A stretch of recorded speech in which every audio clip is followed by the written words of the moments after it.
হঠাৎ লঙ্কা কাণ্ড ঘটিয়েছে চট্টগ্রামের এক চিকিৎসক। প্রেসক্রিপশন না এনে চেম্বারে কেন আসলো ক্ষিপ্ত ডাক্তার? এবার রোগীকে কানে ধরে উঠবোস করে চরম লাঞ্ছিত করেছে বয়োবৃদ্ধ এক নারীকে। এ নিয়ে চট্টগ্রাম নগরীর আগ্রাবাদ ইসলামী ব্যাংক হাসপাতালে বেশ হট্টগোল হয়েছে, এমন তথ্যই বলছে সামাজিক যোগাযোগ মাধ্যমে ছড়িয়ে পড়া ভিডিও চিত্র। ডাক্তারের এমন কাণ্ডে ফেসবুক ব্যবহারকারীদের অনেকেই পাষাণ এই ডাক্তারের গ্রেপ্তারের দাবিও তুলছে ক্ষোভের সঙ্গে।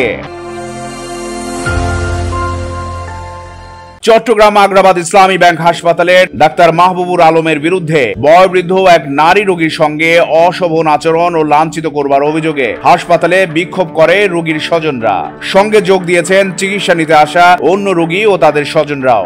21 জানুয়ারি সোমবার বিকেলে প্রেসক্রিপশন ছাড়াই চেম্বারে আসায় ক্ষিপ্ত ডাক্তার বয়োবৃদ্ধ নারী রোগীকে কান ধরে উঠবোস করে অকথ্য ভাষায় গালিগালাজ ও তার পুত্রবধূকে ধাক্কা দিয়ে চেম্বার থেকে বের করে দেওয়ার অভিযোগ ভুক্তভোগীদের। রোগীর স্বজন উপস্থিত অন্যান্য রোগীরা ডাক্তারের এমন নিষ্ঠুর কাণ্ডের কথা শুনে অপমান ও ক্ষোভে মুহূর্তেই ডাক্তারের এমন কাণ্ডের তীব্র প্রতিবাদ জানান। বিষয়টি সামাজিক যোগাযোগ মাধ্যমে ছড়িয়ে পড়লে দোষী চিকিৎসককে গ্রেপ্তার করে বিচারের আওতায় আনবার দাবিও তোলেন বিক্ষুব্ধ জনতা। লাঞ্ছিত বয়োবৃদ্ধ নারী জানান, প্রথমে ডাক্তার প্রেসক্রিপশন সঙ্গে না আনবার কারণে আমাকে গালাগালি করে বের করে দেয়। সে বলে, এখানে কি খেলনা? পড়ালেখা করে ডাক্তার হয়েছি, খেলা করবার জন্য না। আবার ডেকে নিয়ে গিয়ে কান ধরে উঠবোস করিয়ে আমাকে আর আমার ছেলের বউকে ধাক্কা দিয়ে বের করে দেয়। আমি প্রেসক্রিপশন আনি না, এর জন্য আমাকে এরকম ধাক্কা মারি মারি বাইর করে দিছে। আবার বাইরের থেকে ঢুকায়, আবার কানে ধরে উঠবোস করাইছে। তারপরে আমার বউ মাকে ধাক্কা মারি মারি বাইর করে দিয়ে, বাইরেও বাইরেও বাইরেও, এরকম রুগী এরকম রুগী এখানে আসবা না। এখানে কি খেলনা নাকি? এখানে কি খেলনা? বিক্ষুব্ধ লোকজনের প্রশ্ন, চট্টগ্রাম আগ্রাবাদ ইসলামী ব্যাংক হাসপাতালের ডাক্তার মাহবুবুর আলম কিভাবে মায়ের বয়সী মহিলাকে কান ধরে উঠবোস করাতে পারেন? আমরা এর সঠিক বিচার চাই।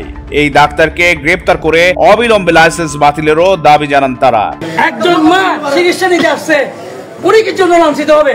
এটাও নেই না, এটা লাঞ্ছিত। এটা একটু সামনে না, স্বাধীন দেশে এটা উচিত না। উনি আসছে সেবা নেওয়ার জন্য, ওনাকে তো কান ধরে উঠবোস করবে, এটা উনি বলে পাইছে। আমরা চাই অতি সত্বর ওনাকে গ্রেপ্তার করুক। যদি গ্রেপ্তার না করে দেশের মানুষ টিম চট্টগ্রাম প্রতিদিনের অনুসন্ধান বলছে, চট্টগ্রাম আগ্রাবাদ ইসলামী ব্যাংক হাসপাতালের ডাক্তার মাহবুবুর আলমের বিরুদ্ধে এমন অভিযোগ নতুন নয়। এর আগেও রোগীর সঙ্গে অশোভন আচরণের অভিযোগ উঠেছিল এই চিকিৎসকের বিরুদ্ধে। এ বিষয়ে চট্টগ্রাম আগ্রাবাদ ইসলামী ব্যাংক হাসপাতালে যোগাযোগ করা হলে হাসপাতাল কর্তৃপক্ষ ডাক্তার মাহবুবুর আলমের মুঠোফোন নম্বর জানাতে রাজি হননি। তারা টিম চট্টগ্রাম প্রতিদিনকে বলেন, কোন চিকিৎসকের মোবাইল নম্বর না দিতে হাসপাতাল কর্তৃপক্ষের কড়া নিষেধ আছে। চট্টগ্রাম প্রতিদিন নিউজ ডেস্ক।